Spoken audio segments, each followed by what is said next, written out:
Number 5. New species? So apparently there's a new genus and species that's been found. I love it when they make announcements like this, but only with dinosaurs, you know what I mean? It also makes things way more scary, doesn't it? Scientists have discovered the remains of a mysterious truck-sized shark which swam the coastlines of the Atlantic and Pacific Oceans around 20 million years ago. That's not a great white or a meg. The newly discovered species is a close relative of the megalodon we're used to seeing and the ancient ancestor of today's great white sharks. Perfect. A hybrid shark. That's what I'm hearing, right? Isn't there like 4 movies about this already? Like, this is Jurassic Park 5, Megalodons in New Jersey. I swear I've seen this. Like, we know where this is going. Fortunately for us, there's about 45 million years worth of a gap between all 3, leaving scientists scratching their heads on how the shark even evolved. Like, when did it die out? Or did it even die out? Could this be the new Megalodon sightings people have, but just like the new sister species? This new species has been named Megalolama paradoxodon. That's pretty sweet. There's gonna be a new metal band with that name soon, just wait. A brand new genus of its own as well. The species name, Paradox, refers to the fact that the shark emerged so suddenly in the geological record after appearing to have split from its closest relative around 45 million years earlier. A paradox. So it's like the daughter of a meg and the grandmother of a great white. Only 5 of the species' teeth have been found in California, North Carolina, Japan, and Peru. Based on the remains, the researchers think that the shark grew to around 5 meters long, making it smaller than its relative, but still absolutely megalithic. Like almost a city bus size. Most importantly, the discovery tests our understanding of the shark family tree. Because the Megalodon and Megalolamna are so closely related, scientists are still arguing about the missing branches to said family tree. Yeah, that's horrifying, alright. Number 4. Origins. Alright, let's take a deep dive here before we talk about these new fears that I've recently developed. Also, if you like what we do here on the channel, Hulk smash that like button, it really helps us out here. We like to keep it spooky around here, so let us know down in the comments what your biggest fear of the 7 seas are. If it's creepy, if it's crawly and it swims, send her over my way. Before these TikTok videos and Google Earth finds, the Megalodon was first written about in 1835 by Swiss-American geologist Louis Agassiz, who named the species Carcharodon megalodon. He was the first one. He was the OG on the case. And of course, the first megalodon teeth, such as those found by the HMS Challenger in 1873, were dated in 1959 by zoologist Vladimir Chernesky to be around 11,000 to 25,000 years old, popularizing claims of the megalodon still hiding out there somewhere. Megalodons are thought to have reached at least 20 meters in length and lived from about 23 to 2 million years ago. The meg, however, wouldn't be known by its scientific name until the late 1990s, when scientists placed it in its own genus, Carcharodon. Some paleontologists think that the megalodon and modern white sharks evolved within the same lineage, but now, obviously with this new species found, it's kind of throwing off the family tree a tad. Yeah, they don't know if they should put it like near the ancients or like 60 million years ago megatooth territory, or closer to what we see in the movie Jaws. So they're kind of confused. Somewhere in the middle, give or take, that's like a lot of wiggle room, you know? A lot of years there. In 2008, scientists conducted an experiment to determine the bite force of the great white shark to see what the megalodon could have done damage-wise. The largest great white recorded could produce 18,000 newtons of force, versus the megalodon of 180,000 newtons of force, plus all the shaking around sharks do to rip their food in half. Yeah, all of a sudden I understand the urgency of all these studies. That's horrifying. Number 3, new teeth. Okay, so I thought these things were just like hung up on a wall in a museum somewhere. Nope, they're finding these things like every day. Jonathan Valentine found his first megalodon tooth after just like 10 minutes of one of his most recent dives. The fossil hunter has found several huge fresh teeth from the extinct megalodon in North Carolina last month. Jonathan Valentine, who runs the Digging Science website, said in a recent video that his haul included a tooth that was 7 inches long and another that was 6 inches. Dude, that's the size of like your whole hand, and like one tooth. One in a mouth of hundreds. That's a big set of jaws. Megalodon tooth finds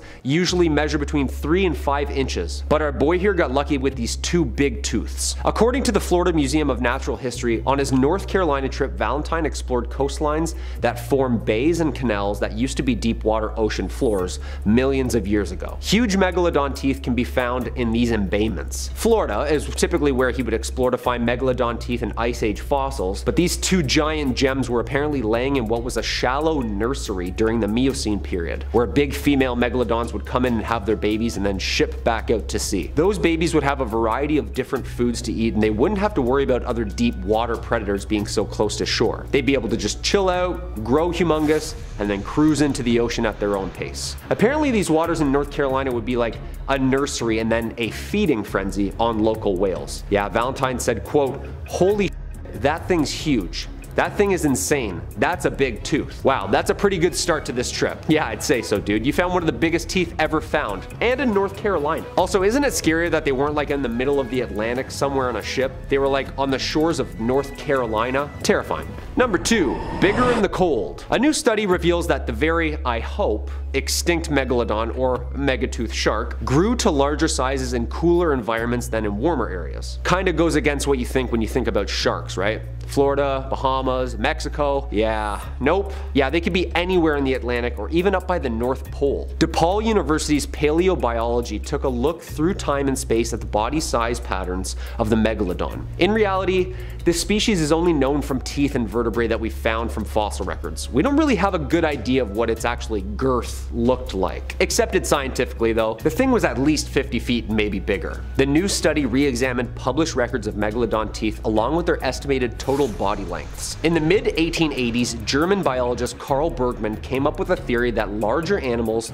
thrive in cooler climates because their size, naturally, would help them retain heat more. Therefore, the bigger fish would be in the cold. I catch your drift. Walruses, whales, I get it, I get you. Seems like this at first that the impression that scientists were under was the colder the area, the bigger the animal, therefore the longer and better it would thrive. However, with new studies, it shows that mostly of the unidentified nursery areas that the megalodon liked are all located near the equator in warmer waters, making it even smaller than possibly the ones that were swimming in the cold. It's possible that megs were actually much smaller than the nursery's teeth found in the colder areas, making the cold therapy theory true? It's hard to tell with this creature because it swam mostly wherever it wanted. Cold, warm, it didn't care. If it was hungry, it was coming for you. The results of the university indicates that the modern climate change is rapidly accelerating marine habitat shifts to more polar latitudes in apex predators such as sharks and whales, up near really cold areas. This would also lend evidence to the specific diet of the megalodon, which was mostly large whales, who also live in the deep dark cold. DePaul's conclusion is that not all geographically different megalodon individuals grew to gigantic sizes equally, but the colder creatures were also much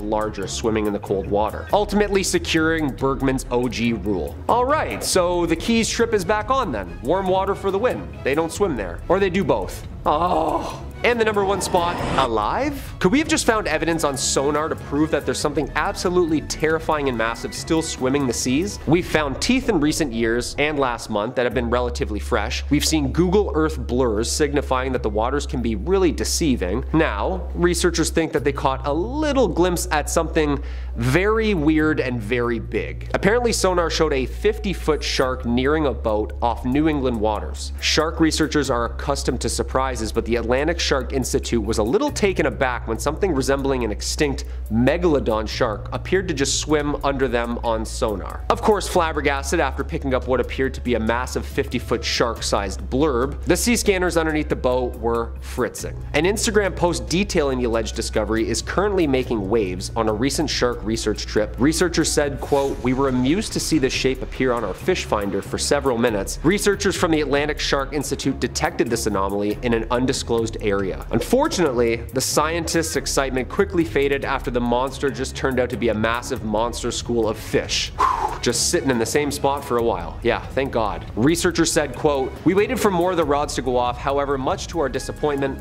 the shape just started to transition into a large school of Atlantic mackerel that hung around the boat for about 15 minutes. That's terrifying. Yo, can you imagine just a massive murky shadow under your boat for just minutes on end not moving? Just sitting there? I'm pretty sure I would just start playing the Titanic music, you know what I mean?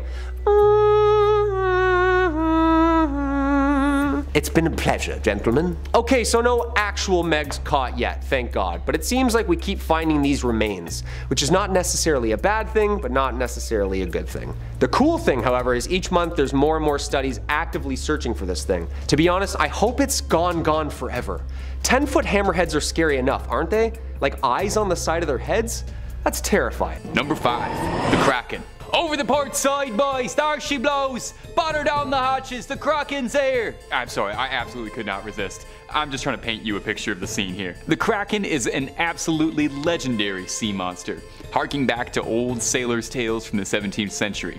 It started as an old Nordic legend and was said to haunt the waters from Norway through Iceland. But as its legend grew, stories of the Kraken would be passed throughout the world, carrying on from sea to shining sea. It's widely theorized that the legend of the Kraken began with sightings of the colossal squid, a creature almost as mythical as the Kraken itself. An old fisherman's tale, it's depicted as a colossal cephalopod, capable of crushing a fully stacked galleon with its tentacles and bringing it down to the ocean floor. If the tentacles and its heaving beak aren't enough, it also creates whirlpools around it, as it drags your doomed ship down with it all the way down to Davy Jones's locker. The Kraken probably has one of the best PR agents in the sea monster community, being the subject of stories, songs for centuries, finding its way into numerous movies, a career-making role in Clash of the Titans, a very strong supporting role in the Pirates of the Caribbean franchise really helped elevate it to stardom, even finding its way into a bunch of video games over the years, serving as a boss for players in God of War, Sea of Thieves, and for the real OGs out there, RuneScape as well. When it comes down to who could defeat who, it's not even a question. The Megalodon wouldn't get so much as 30 seconds with the Kraken. The Kraken of lore was crushing ships in seconds. You think it's even gonna notice crushing a shark? Number 4, the Loch Ness Monster. Now, the Loch Ness Monster is probably the most famous sea creature of all time, and probably one of the most famous Scottish things of all time, alongside William Wallace, kilts, and haggis. It's also one of the world's oldest recurring cryptid stories, with the first reports of Nessie going all the way back to the year 565. And since then, Nessie has delighted cryptozoologists the world over, becoming a cultural icon for Scotland and the Loch Ness as a whole. There's been several concentrated efforts to really find the Loch Ness Monster over the years, and while nothing has ever officially shown up on a sonar or a radar, that has never stopped the stream of sightings and photos of the Loch's gentle giant. Nessie seems pretty benevolent. There's never been a story or an allegation of the Loch Ness Monster eating or hurting anyone, usually just sticking its cute little head out of the water for a quick little blurry candid to be discussed and analyzed for years. Let's talk serious for a second here. In the ring, squaring up in a 1v1, I've absolutely got Nessie over the Megalodon, easy. That long neck is going to wrap around the Meg, get that thing lassoed. You know, the Meg is big, sure. But the Loch Ness Monster clearly has some stealth capabilities. I mean, it's been eluding capture for the better part of 1,500 years, so I've got to imagine that Nessie's got to know some pretty good tricks for hiding. But more so than anything, Nessie's got the people of Scotland riding for them. You're not just messing with a sea creature, Megalodon, you're messing with a beloved cultural icon. It would be like going to war against raccoons in Toronto. The people just won't stand for it. Number 3, Umabozu, translating to sea priest, is a yokai appearing in Japanese folklore. It's depicted as a large, shadowy figure looming out of the water, appearing to sailors, breaking the ship as it rises, and demanding a bucket from whatever unlucky sailor happens to cross its path. Maybe it's got a leak in the roof. There's some differing opinions onto what the origin of the Umabozu is, as there's no specific origin to its legacy or one tale we can point towards. But it's generally agreed that the origin is that they are the spirits of priests who were thrown into the ocean by villagers for one reason or another, and because these priests have had nowhere to lay their bodies to rest, their spirits inhabit the ocean and take the form of a dark specter, haunting and taking retribution on unfortunate souls in the waters. I'd never heard about this creature until researching it for this video, and I have got to say it has got some fantastic folklore. You really should do yourself a favor and look up Umabozu after. The Umabozu rising from the sea and asking if you've got a bucket for it is hilarious. Like it's more of an annoying roommate than a sea monster asking if it can borrow something. Folklore says the Umabozu would cling onto the hull of the ship and shriek at the sailors, sinking them down. The Umabozu's weakness? The smell of smoke, apparently. So if you're looking to get rid of one, light some sage up, I guess, or light something. I'm sure that's very easy to do when you're on a wooden boat in the water. Now, squaring up against the Megalodon. This one, I actually do feel like it could go either way. The Megalodon, giant shark, Umabozu, scary specter. But I am going to give the edge to Umabozu solely because I don't know if it's got an actual tangible physical form or if it's just a shadow monster. You know, Megalodon can't really bite through shadows, I don't think that's one of its powers. As well, I could really see Umabozu pulling that little trick, you know, hanging on to the side of the Meg, asking for a bucket, and then the Megalodon, who presumably doesn't speak any languages, not understanding what's happening, gets dragged down to the bottom of the sea, never to be seen again. Number 2. SCYLLA and KRAKEN. SCYLLA and KRAKEN are sort of like a wrestling tag team duo as far as mythical sea monsters go. They worked in tandem, hounding opposite sides of a narrow strait of water, and famously clashed with the Argo Odysseus, made famous in Homer's Odyssey. The first beast, SCYLLA, was described to be a dragon-like creature, having 12 feet, 6 long necks, and atop each neck was a head full of razor-sharp teeth. Sailors unlucky enough to pass through SCYLLA's territory were swooped from their vessel and swallowed whole before they'd even know what would happen. That doesn't sound so bad, you know, all in an instant. There's some speculation that perhaps the original SCYLLA was a very dramatized account of sailing through an underwater reef, which would definitely provide some explanation as to why a writhing mass of limbs and teeth would be shredding through a ship's hull. But SCYLLA is only one half of this dynamic duo, the Robin to Batman, and the other half is KRAKEN. KRAKEN is a little harder to describe as it has no agreed appearance. In the original myth, the Odyssey, KRAKEN presents itself as a whirlpool, savagely swirling around, creating the tides and pulling passing ships into their doom. Maybe it's just a little camera shy and it lets its more handsome sibling take a lot of the front-facing business. However, of the two, it could be argued that KRAKEN was the more dangerous of the two, as during the Odyssey, Odysseus chose to sail his ship closer to SCYLLA than KRAKEN, figuring that it was wiser to lose 6 men to lose the entire ship. Very wise guy. Now, the Megalodon. Drop out of this one before you even try. A one-on-one is one thing, but a duo battle against a whirlpool and a 6-headed dragon? Save yourself the embarrassment and just clock out and go home. Number 1. Jormungandr. Jormungandr is another old Nordic sea legend, also known as the Midgard serpent or the world serpent, and is a serpent so large that its tail would surround the circumference of the earth and all its oceans and loop back around onto itself inside its mouth, creating an Ouroboros. This impressive girth is where the creature gets its name, World Serpent. Jormungandr's also had a bit of a star-studded run in pop culture, appearing in Marvel Comics and most recently the new God of War, based around Nordic legends.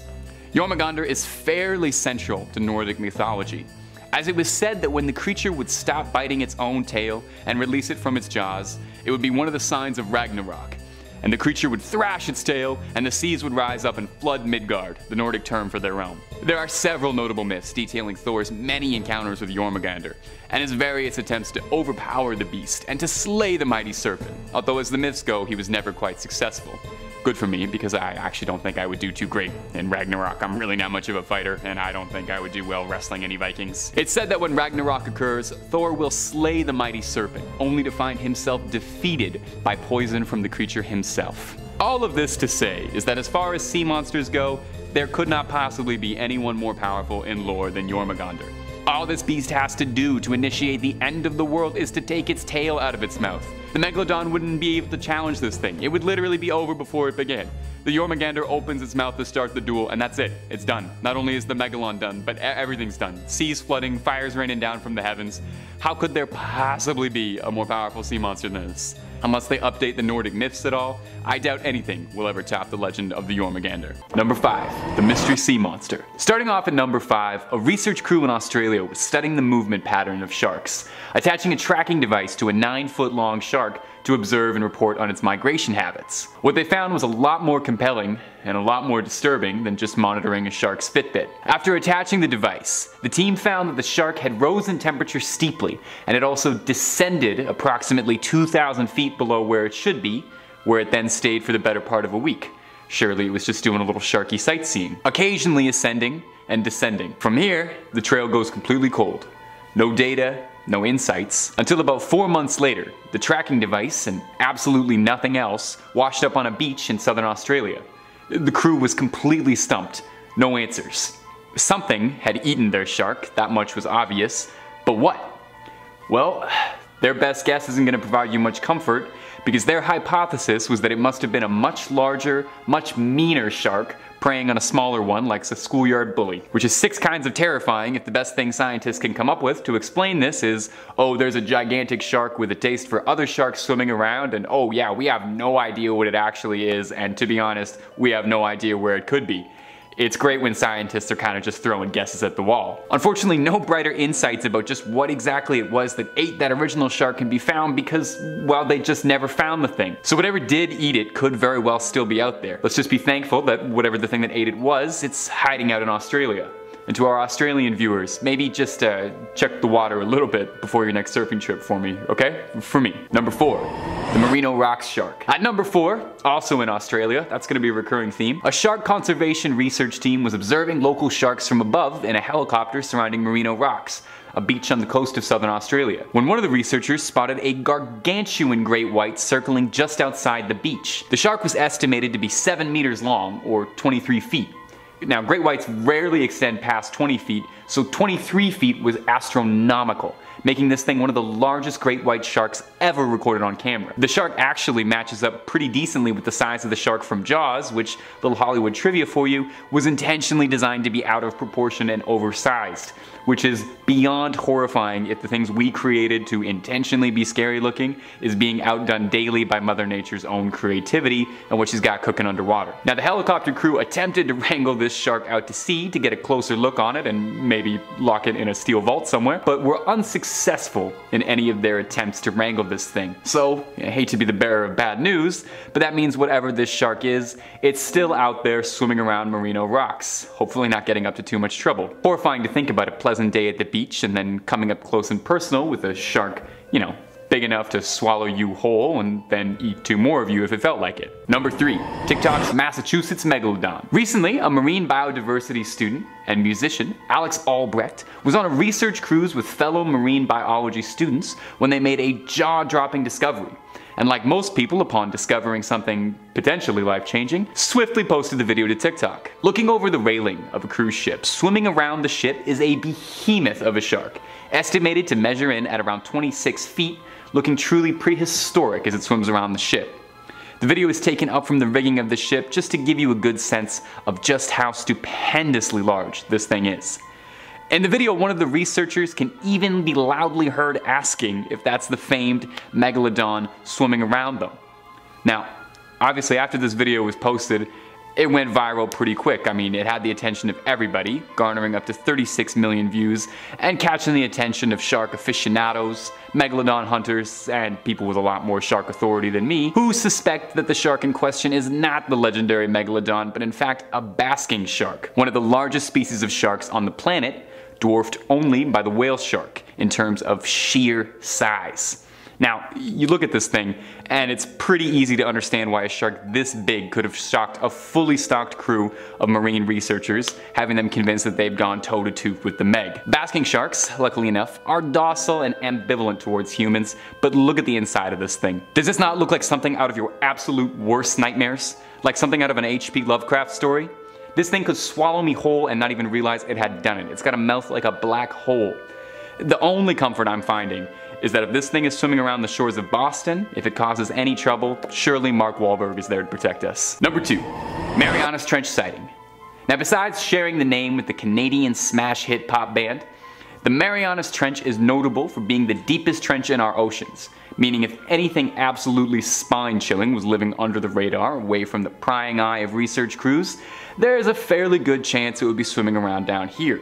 I mean, over 80% of our oceans remain unexplored, and in that uncharted 80%, scientists theorize that roughly 2/3 of all oceanic life has yet to be discovered.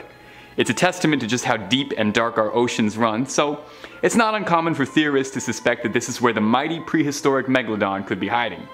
And footage released in 2018 might be the evidence to prove that. In this footage, a behemoth of a shark can be seen swimming by what looks to be an abandoned shark cage of some sort. And from the image and video, the shark dwarfs the cage. Its head alone conjures up the imagery we expect when thinking of the mighty Megalodon. I mean, just look at the size of this thing. You can move a family of 4 inside that thing's mouth and still have room for a sublet on the side. Now, the clip is a bit shocking and obviously got a lot of attention on it, meaning experts peer in, and the clip doesn't have everyone convinced. Some skeptics believe that the shark in question is not the Megalodon, but rather a species of shark called a sleeper shark, another species of enormous shark that can grow up to sizes of up to 23 feet long and lives thousands of feet below sea level, adapting to extreme temperatures, even able to live underneath volcanoes. If a shark as extreme as the sleeper shark is swimming around there, it doesn't take too much of a stretch of the imagination to wonder if it's joined by anything like the Megalodon. Number 1, the 1918 sighting. Our number 1 spot is also our oldest recorded entry. and a story that popularized the modern hunt for the prehistoric titan. In the early 19th century, a group of lobster fishermen outside of, I mean, come on, we all know where it took place. Do I even need to say it? Australia. The story took place in Australia. Almost all of these did. These lobster fishermen were shaken to their core when the men claimed that they had seen a shark of preposterous size.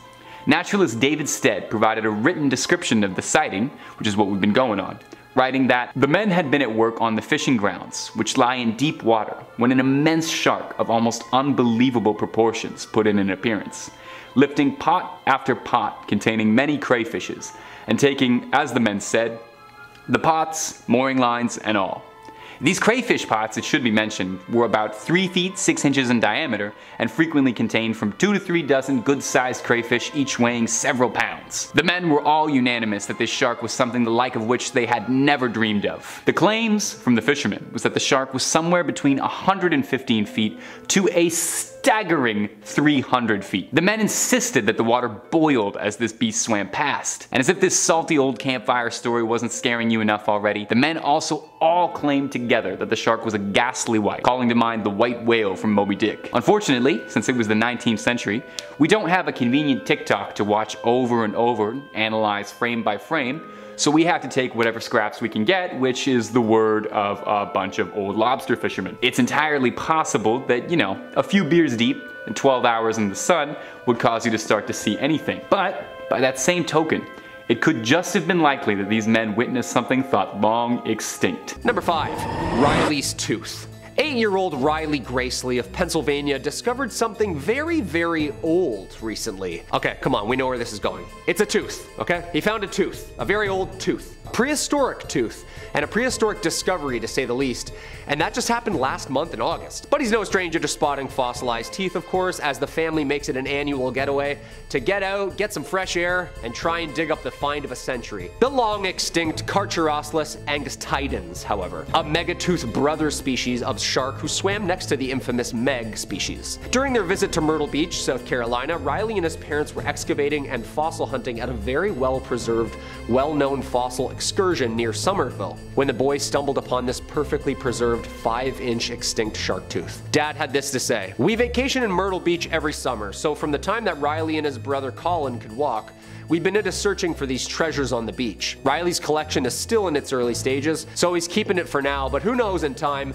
it would be nice for others to enjoy it too." Aw, that's cool. The tooth was identified by the matching of cusps on each side of the tooth and DNA processing. Due to its shape and condition, the find is likely worth thousands of dollars. Collectors call it the find of a lifetime, but Riley Gracely said he's not too sure what he's gonna do with it yet. Buddy, I'm not gonna lie, sell it for college funds. Just trust me, 20 million year old cousin of the Meg? Auction house gonna take that off your hands, no problem. Number 4, royal teeth. As always, dudes, if you dig what we do here on Top 5 Scary, click that like button, help us out on our end, or throw a comment down below for us. Do you think this thing is still swimming around out there, or is this like long gone? The oceans are pretty big. When famous historian and biologist Sir David Attenborough visited the Duke and Duchess of Cambridge last month at Kensington Palace, he brought a very, very old surprise for their son, Prince George. I mean, what surprise doesn't this child already have, you know? Well, apparently a huge megalodon tooth David found in Malta in the mid-1960s. And just make sure you take real good care of it. Oh, there it goes, and now it's broken. Seems all fun and outdoorsy, right? And a lovely present for our maybe once future king and other future king. But the Maltese government made a statement that made people think a little bit longer about this innocent gift. Reporters have brought to light the importance of historic valuables farmed and mined from the Malta area, and this is a perfect example of finders keepers. The Times of Malta reported that Culture Minister Jose Herrera said that he planned to get the conversation started on reclaiming the tooth from the young royal and returning it to Malta. Malta was a former British colony, so the fact that it could go on display among other treasures in the country's national collection is definitely worth considering. In the Middle Ages, many people believed shark teeth were magical talismans and called them tongue stones. Hundreds of years ago, shark teeth from Malta were among the very first fossils to be correctly aligned and interpreted as being related to the shark creature. That's pretty sick.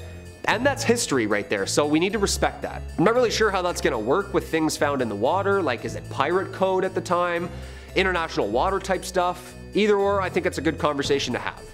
If the treasures and archaeological finds are found in said country, pertaining to said people, is it said country's property? What do you think? Number 3, Megalodon 3D. Okay, so personally, I've never stood next to a Megalodon model myself. However, I have stood next to lots of yellow school buses in my life. And I know that it's just a bit bigger and a bit fatter than that. So, yeah, I get it. It was huge. But I don't really get it, you know? It's hard without depth perception. Well, lucky for us, the past few discoveries of sister species and bigger bones and teeth have nudged scientists in the direction of building a life-size model, complete to scale. Fully stocked, complete with jaws and bones and everything. Just so you can visually picture how many actual human beings this thing can fit inside its mouth. Right in front of your 6-year-old. Just this last year, designers and computer biologists mocked up a rough 3D model and flirted with slapping it on together. Now, a pretty real Megalodon shark is now floating above heads at the American Museum of Natural History in New York. Researchers used a Megalodon vertebrae column from Belgium, a tooth from the US, and the contorum cranium, the cartilage equivalent of the skull from a great white shark, to help build this 3D model. Then they used a full body scan of a great white shark to estimate how flesh would then sit on a Megalodon skeleton. A team led by Jack Cooper, paleobiologist at Swansea University, used 3D modeling from a rare, well-preserved Meg spinal column to whiteboard some numbers about the shark's movement and behavior. A complete 3D model. By comparing the figure to modern sharks, they were able to understand better of the shark's swimming speed, stomach value, and calorie needs. We just learned about an entire animal we've never met from scanning microbes on a tooth. And now we have a giant model. Science rules. It would have been almost like 60 feet, weighing somewhere around 180,000 pounds. Why? Just why? Number 2, supernovas. It's a no-brainer that sharks are affected by climate change. Butterfly effect, you know? You take some algae out of the north and then some ant species in Lithuania starves, which makes someone else starve. It's called the ecosystem. And sometimes anomalies happen that alter and change that for us without our consent. As in mass coronal ejections. Basically, terrifying solar flares that mess up our atmosphere. And this actually might have been one of the reasons that this ancient mommy shark is no longer with us. About 2.6 million years ago, an oddly bright light arrived above a prehistoric sky and lingered there for weeks and months. It was a supernova, some 150 light years away from Earth. A new study suggests that within a few hundred years, well after the supernova had faded from Earth, a tsunami of cosmic energy from that star explosion reached our planet. The rain of particles showered our atmosphere, and the researchers say touching off climate change and triggering more of a mass extinction of everything large in the ocean, including our friend here, the Megalodon. In the Journal of Astrobiology, Adrian Mellett, a professor of physics and astronomy at the University of Kansas, said that recent papers about ancient seabed deposits of iron isotopes provided evidence and backed up the timing and distance that the specific supernova had. 36% of the largest marine animals like sharks, whales, turtles back then all disappeared. The extinction was concentrated in coastal waters where larger organisms would have caught greater radiation from the cosmic muons. They think basically the bigger the creature was, the bigger the increase of radiation would have been. I mean, it makes sense, right? What could have killed this thing off? It was top dog, it should still be around, right? It couldn't have run out of food. It's not like they were hunted out of extinction. Just when science is terrifying, it has a way of balancing things out, doesn't it? With something way more terrifying, like a star exploding. And number 1, relocation. Okay, so apparently sharks keep it the same for millions of years, and then all of a sudden just pull a fast one on us. Saltwater sharks in history have been known to just wash up in Lake Erie all of a sudden. If you've seen the news or Twitter recently with the amount of disaster floods we have right now with Hurricane Ian in Florida, apparently it's blowing sharks everywhere. This is kind of harmless, and I'm sure they're gonna end up back where they belong. But Arctic deep sharks are now being found in the Caribbean. Hey Kyle, it's a shark, what's the big deal? They have a routine, people. They stick to one area and habitat for zillions of years. We're in a weird twilight zone right now where sharks are ready for an upgrade. Apparently the size of the sharks in the past couple of years have grown a couple inches as well. That's like us losing 2 toes all of a sudden for evolution's sake. It's not normal. It's not just calories in, calories out type deal. Their body needs to adapt. For example, Greenland sharks are the longest living vertebrates in the world, capable of living up to 400 plus years. That puts us back to about 1572 when Queen Elizabeth I was ruling, when these things were born. This past spring, scientists were able to get up close and personal with said Greenland shark, but found it just off the coast of Belize. Finding anything thousands of miles from its usual hunting grounds is unusual, but an ancient frigid water-dwelling shark in shallow, hot Caribbean water? It's a little concerning. Devanshi Kasana, a marine biologist at Florida International University within the Predator Ecology and Conservation Lab, first thought that what she was looking at was a six-gill shark, which is known to live in the really deep warm waters. Nope, a shark from the other side of the globe, just enjoying a hot bath, swimming. So are they evolving? Like, what's happening here? The 400-year-old cold shark just decided it wants to mix it up, I guess. Horrifying. Horrifying on all counts.